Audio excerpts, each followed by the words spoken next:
नीतीश नाम की लड़की की लव स्टोरी लेकर आई हूँ, इसे ध्यान से सुनिएगा। नीतीश और मैं हम एक ही स्कूल में एक ही क्लास में पढ़ते थे, या यूँ कहूँ कि वो अपने सेक्शन बदलवा कर मेरे सेक्शन में आ गया था। नहीं, आप ये मत सोचे कि मेरी दोस्ती के लिए मेहरबानी ऋषु की वजह से ज़्यादा और फिर बाद में दोस्ती की वजह से थी। ऋषु वो लड़की थी जो हमारे मोहल्ले की 4 नंबर गली में रहती थी।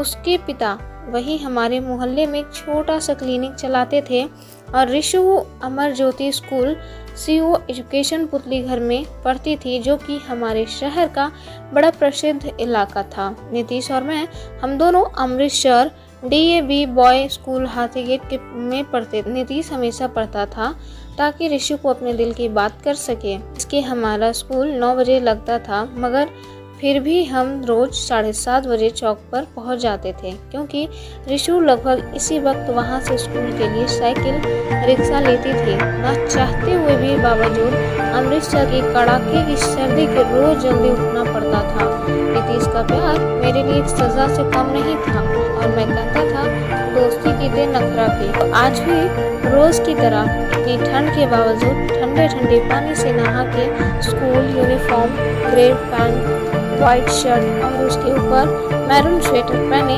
तैयार था। मैं जूते पहन ही रहा था कि मेरा फोन बज पड़ा। हेलो बोलते ही वो सामने से जल्दी में बोला, भाई तैयार है ना तू? न राम न सलाम, बस उसको हमेशा एकदम टाइम से ऋषु की गली के बाहर जाकर खड़े होने की जल्दी रहती थी। जैसे मैंने हाँ बोला, उसके बाद और कुछ बोलता कि मैं आ रहा हूँ, इतना बोलकर झट से फोन काट दिया। उसका बस चलता तो शायद तो रात को ही उसके घर के बाहर बिस्तर डालकर सो जाता और शायद वहीं बैठा पड़ा रहता।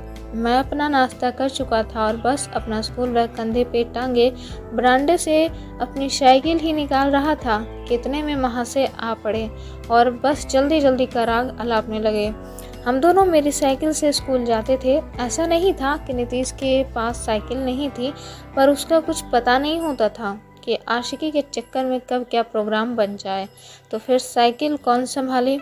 या यूँ कहें, वो सोचता था कि अगर अकेला ना खाए तो हमेशा मुझे ज़बरदस्ती साथ लेकर ही जाता था। तो हम चल पड़े सज धज ऋषु की गली की ओर। जैसे हम गली नंबर 9 से 4 तक आ गए, नीतीश जो पड़ा था उसका उस पर कुछ ज़्यादा ही असर था। हम साइकिल साइड में लगाकर अब ऋषु के घर के बाहर खड़े हो गए और उसके घर से निकलने का इंतज़ार करने लगे। हम दोनों मुंह उठाए एक टक उसके दरवाजे की तरफ देखने लगे। देरी से वो सफ़ेद सलवार, ब्राउन कमीज, अपने स्कूल यूनिफॉर्म पहने घर से निकली। मोटी आँखों में काजल भरे हुए जैसे कोई काली घटा, खुले काले घने बाल, चमकता चेहरा जैसे सूरज की पहली किरण, और दुपट्टे को संभालते हुए तेजी से चौक की तरफ चल दी। उसको देखकर सर्दी में जल्दी उठना, ठंड में साइकिल चलाना, उसका इंतज़ार करना थोड़ा जायज़ लगता था। जैसे वो चौक की तरफ चल दी, हम दोनों भी साइकिल लिए उसके पीछे चल पड़े। जब वो चौक पर पहुंची जाती, वहां से वो साइकिल रिक्शा लेती और हम अपने साइकिल के लिए उसके पीछे। नीतीश रोज सोच कर आता कि वो उसको बता देगा अपने दिल की बात, मगर रोज कभी घर के बाहर, कभी साइकिल रिक्शा के पीछे, तो कभी रास्ते में, मगर उसको अपने दिल की बात नहीं कह पाता था। उसकी बड़ी एक के तरीके भी उसके काम नहीं आ पाते। यहाँ तक कि ऋषु को ये भी नहीं पता था कि दोनों में से कौन सा लड़का है जो उसके पीछे आता है या जो उसको पसंद करता है। पता भी कैसे चलता। नीतीश ने कभी उसके सामने रुका ही नहीं, कभी कुछ बोला ही नहीं, और मुझे मूर्ख के दिमाग में भी कभी नहीं आया कि ऋषु को ऐसी भी कोई कन्फ्यूज़न होगी। मैं तो मुझसे भी बड़ा मूर्ख था। एक दिन हम रोज की तरह ही स्कूल जाने के लिए तैयार थे। नीतीश कोई नई तरकीब सोच रहा था अपने दिल की बात कहने के लिए। शायद ये तरीका भी उसने किसी से निकाला था। उन दिनों एक नया फैशन चला था किसी से अपने दिल की बात कहने के लिए, और जिससे जवाब भी जल्दी मिल जाता था। तरकीबन ये थी कि विजिटिंग कार्ड टाइप कुछ प्रपोज कार्ड चले थे, उस पर कुछ प्रपोज लाइन लिखी रहती थी। तो इस तरह का कार्ड नीतीश बनवा कर आया था। हाथ में कार्ड पकड़े उस दिन हमें रिशु की साइकिल रिक्शा के पीछे अपनी साइकिल लेकर चल पड़े। रिशु के सामने जाकर उसके हाथ में वो कार्ड देने की हिम्मत तो नीतीश से उस दिन भी नहीं हुई। पर उस दिन स्कूल जाते वक्त जब हम अपनी साइकिल से रिशु की साइकिल रिक्शा के पीछे पीछे जा रहे थे तो हौसला करके नीतीश ने वो कार्ड रिक्शा पर रख दिया। थोड़ा आगे जाकर हम देखने लगे कि वो कार्ड उठाती है या नहीं। वही हमारे स्कूल के रास्ते में एक फाटक पड़ता था और उसी फाटक से हमारे स्कूल रास्ते अलग होते थे। अब इसे नीतीश की बुरी किस्मत कहूँ या कुछ और, कि उस फाटक को भी उसी वक्त बंद होना था। रेलवे फाटक ऊंचा होने के कारण लोगों अक्सर उस अपने बाइक, स्कूटर या रिक्शा वगैरह फाटक के नीचे से निकल लेते थे। रिक्शा फाटक के नीचे से निकलने के लिए रिक्शा वाले ने रिशु को उतरने को बोला।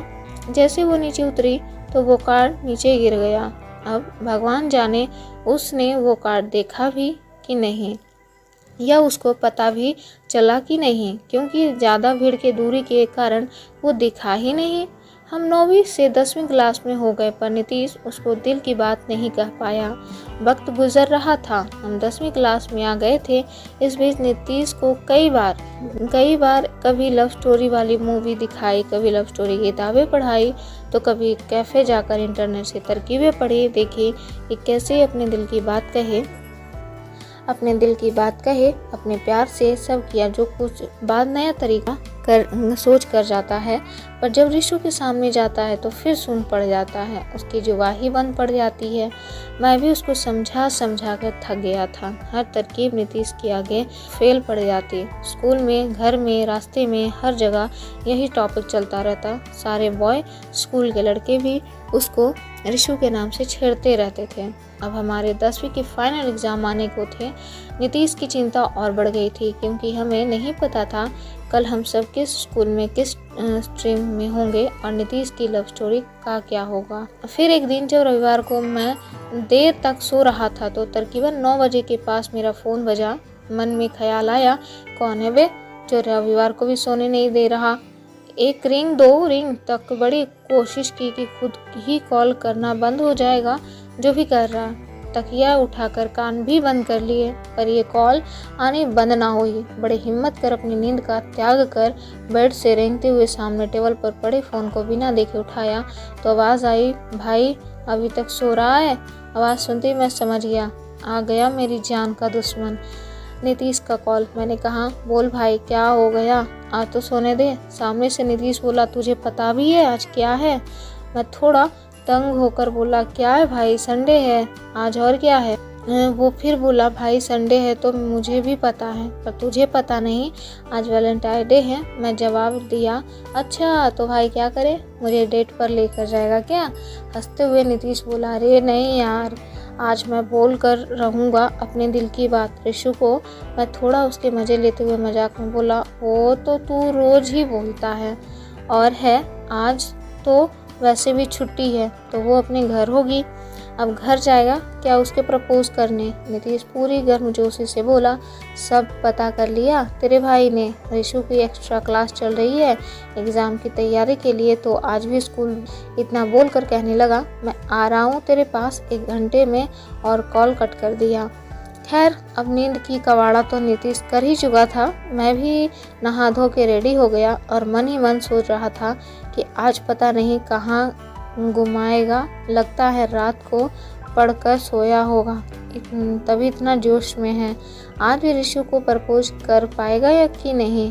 हाँ, मगर आज से पहले मैंने कभी नीतीश की बात में इतना आत्मविश्वास नहीं महसूस किया था। थोड़ी देर बाद वो आ गया एकदम पूरा तैयार होकर, और हम घर से निकलने लगे। मैंने जैसे ही साइकिल पकड़ी तो वो बोला, आज साइकिल नहीं, आज ऑटो रिक्शा में जाएंगे। मैंने पूछा, भाई कहाँ जाना है, क्या प्लान है, क्या सीन है, क्या सोच रहा है, कुछ तो बता। नीतीश बोला, रिशु की क्लास ख़त्म होगी 1 बजे के पास। तो मैंने पूछा, फिर इतनी जल्दी क्यों निकल रहे हैं, हम अभी तो 11 बजे हैं। तो नीतीश ने जवाब दिया, समझ यार, आज पहले हम गोल्डन टेम्पल जाएंगे, फिर उसके बाद रिशु के स्कूल के बाहर जाकर पूरा करेंगे मिशन प्रपोज। हम सब पहले गोल्डन टेम्पल गए, माथा टेका। अभी भी कुछ वक्त था तो वो मुझे जलियांवाला बाग ले गया। मैंने नीतीश से मजाक करते हुए पूछा, भाई कहीं आज तू शहीद होने तो नहीं जा रहा है? वो भी हंस दिया। ऐसे ही हम एक दूसरे से हंसते खेलते रिशु के स्कूल के बाहर पहुंच गए। अभी छुट्टी में कुछ वक्त था, हम वही इंतज़ार करने लगे। कुछ वक्त रुकने के बाद छुट्टी हो गई। रिशु अपनी सहेलियों के साथ बातें करती स्कूल से बाहर निकल रही थी। थोड़ी देर वो स्कूल के बाहर खड़ी हुई और फिर घर की तरफ चल दी अपनी एक सहेली के साथ। वो कुछ दूर तक पैदल अपनी सहेली के साथ जाती थी, फिर साइकिल रिक्शा लेती थी। नीतीश थोड़ा आगे बढ़ा और रुक गया। मैं उसके साथ था। मैंने उसको बोला, रुक भाई, उसको जा, वो जा रही है। वो कहने लगा, भाई रुक, अच्छा नहीं लगता, उसकी सहेली को जाने दे, फिर करता हूँ बात। रिशु और उसकी सहेली बातें करती चली जा रही थी। हम उनके पीछे चले जा रहे थे। नीतीश ने पर अमल करने का। नीतीश कभी बात करने पड़ता, कभी रुक जाता। फिर थोड़ा आगे जाकर रिशु की सहेली अपने रास्ते चली गई और रिशु चौक की तरफ रिक्शा लेने के लिए चलने लगी। यही सबसे अच्छा समय था उसको प्रपोज करने का। अब वो अकेली थी। नीतीश ने थोड़ी हिम्मत दिखाई और उसके पास जाकर खड़ा हो गया। वो चलती रही, नीतीश उसके पीछे चलता रहा। मैं नीतीश के पीछे थोड़ा भागा और बोला, अब क्या हुआ तुझे? नीतीश, यह लास्ट मौका है भाई, जा बोल दे। नीतीश बोला, भाई बोल तो दूं, पर प्रॉब्लम है। मैंने झट से पूछा, अब क्या दिक्कत है यार? वो बोला, भाई रोज ही नहीं अपने पास, ऐसे कैसे प्रपोज कर दूं?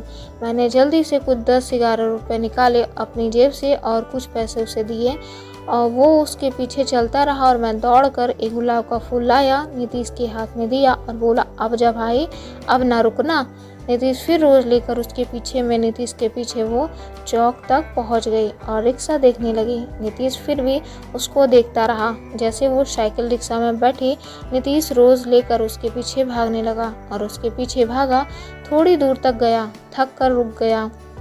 आगे 2-3 मोड़ थे तो मैं देख नहीं पाया कि क्या हुआ।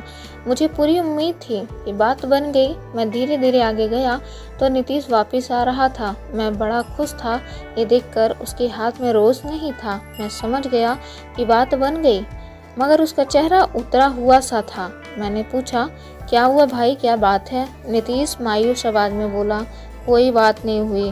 तो रोज कहाँ है? उसने पीछे वाली जेब से गुलाब का फूल निकालकर मेरे हाथ में थमा दिया और उसके दिल की बात दिल में ही रह गई।